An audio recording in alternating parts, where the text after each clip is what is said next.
Salam sigap dan shalom. Renungan kita pada hari ini, Minggu 2 April 2023, berjudul Karena Dia Akan Menguatkan Saya. Ayat intinya terdapat di dalam 2 Korintus 12 ayat 10. Karena itu aku senang dan rela di dalam kelemahan, di dalam siksaan, di dalam kesukaran, di dalam penganiayaan, dan kesesakan oleh karena Kristus.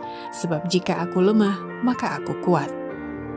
Pena Inspirasi menuliskan yang dimaksud dengan judul renungan kita pagi ini, Karena Dia Akan Menguatkan Saya, adalah sebuah panggilan kehidupan yang praktis agar kita bisa senantiasa bersuka cita melewati kesukaran sebagai faktor yang menunjang kebahagiaan sejati dan sarana untuk memulihkan hubungan kita secara vertikal kepada Tuhan dan horizontal dengan sesama sebagai berikut.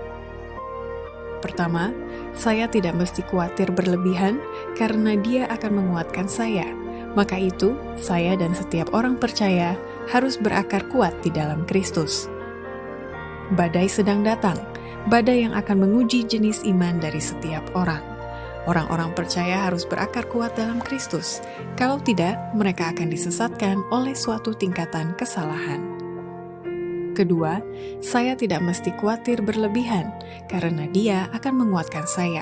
Maka itu, saya dan setiap orang percaya perlu menggunakan waktu 1 jam setiap hari untuk merenungkan hidup Kristus.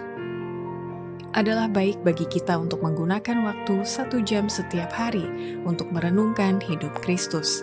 Kita harus melakukannya selangkah demi selangkah, dan biarlah daya hayal membayangkan setiap gambaran, khususnya gambaran saat-saat terakhirnya. Ketiga, saya tidak mesti khawatir berlebihan, karena Dia akan menguatkan saya. Maka itu, saya dan setiap orang percaya perlu berhubungan erat dengan Kristus yang berdiam di dalam hatinya melalui iman dalam kebenarannya.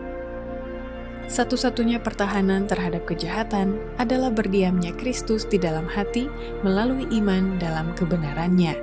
Kecuali kita berhubungan erat dengan Allah, maka kita tidak pernah dapat menahan pengaruh-pengaruh yang tidak terpuji dari kecintaan diri, pemanjaan diri, dan godaan dosa.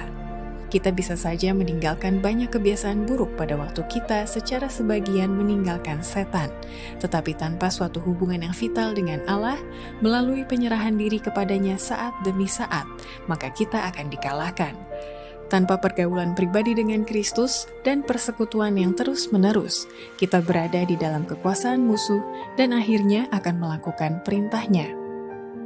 Keempat, saya tidak mesti khawatir berlebihan karena Dia akan menguatkan saya. Maka itu, saya dan setiap orang percaya perlu menjadikan Kristus dan penyalibannya sebagai tema renungan, percakapan, dan perasaannya. Kristus dan penyalibannya harus menjadi tema dari renungan, percakapan, dan perasaan kita yang paling gembira. Demikianlah renungan kita pada hari ini. Kiranya Tuhan memberkati kita semua.